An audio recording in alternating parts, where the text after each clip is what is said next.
मैं एक बहुत जनरल सी बात बोल रही हूँ अंजना जी कि हर बार जब ये समस्या होती है, जनरली ये कहा जाता है कि फलाना पार्टी ने हमारे विधायकों को तोड़ दिया, हमारे विधायकों को खरीद लिया। लेकिन ये संयोग है क्या शुभ्रष्टा, ये संयोग है क्या कि पहले सूरत के बाद गुवाहाटी? इस बात पर भी कड़ी निंदा हो रही है कि गुवाहाटी और असम जो कि बाढ़ में इस वक्त डूबा हुआ है, बुरे हालात है, वहां पर मुख्यमंत्री रात में सिचुएशन मैनेज कर रहे थे, कितने सारे विधायक आ रहे हैं, कैसे उनको संभालना है।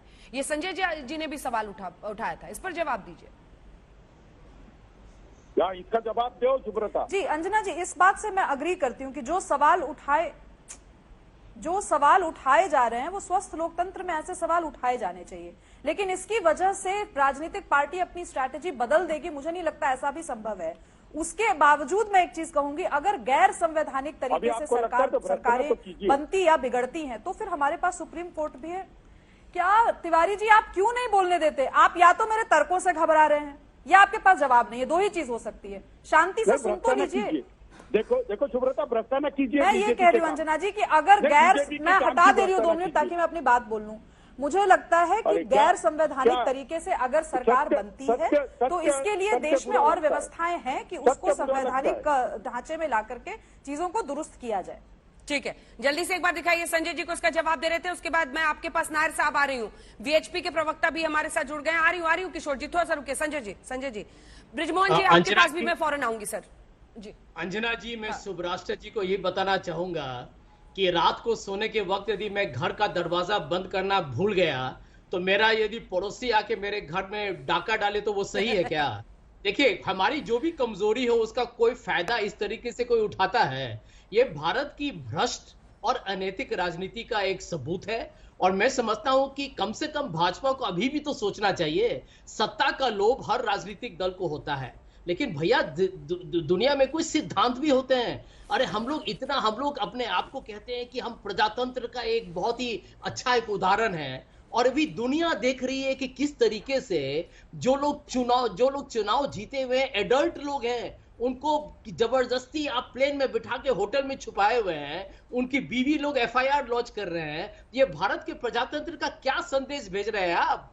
इसका जवाब कौन देगा?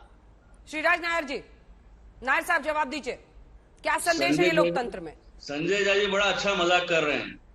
संजय जी मुंबई रहते हैं, मैं भी मुंबई में रहता हूँ, मैं भी मुंबई का ही वोटर हूँ, महाराष्ट्र का वोटर हूँ। महाराष्ट्र में 2019 के चुनाव जब हुए तब शिवसेना बीजेपी गठबंधन में थी। संजय जी भूल गए लगता है। हम सबने वोट हिंदू मुद्दे पर इस गठबंधन को वोट दिया था।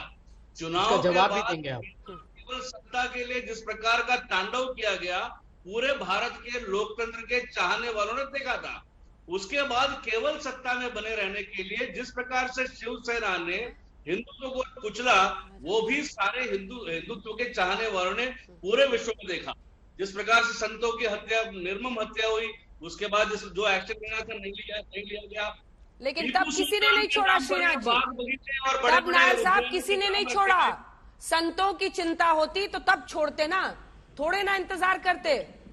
तो ये जो है हिंदुत्व को छोड़, बाड़ा साहेब कितने बड़े जी, मैं पर्दाफाश करूंगा यहाँ भाजपा का। हिंदुत्व के साथ पूरी तरह से कॉम्प्रोमाइज किया, आज वो भुगत रहे हैं। और महाराष्ट्र संतों की भूमि है, इसलिए महाराष्ट्र का हिंदू आहत है, चाहे वो महाराष्ट्र का निजी हिंदू हो या पूरे भारत का हिंदू। किसी की सजा आज उद्धव ठाकरे और उनकी सरकार भुगत रही है। तो ये जो है ये तो होना ही था।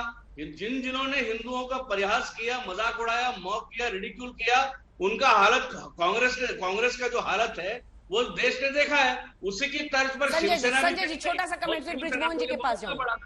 संजय नहीं, देखिए ये इस बात को भूल गए हैं कि यदि आपने शिवसेना के साथ चुनाव लड़ा तो क्यों आपका गठबंधन टूटा जानते हैं? वो आपका राजनीतिक अहंकार और घमंड था, समझ गए? और आप लोगों ने उद्धव ठाकरे जी को आश्वासन दिया था और फिर उनके साथ धोखा किया, यही सच्चाई है। और दूसरा बात सुनिए, अभी आप टीएमसी के चुनाव के लिए तैयारी कर रहे हैं।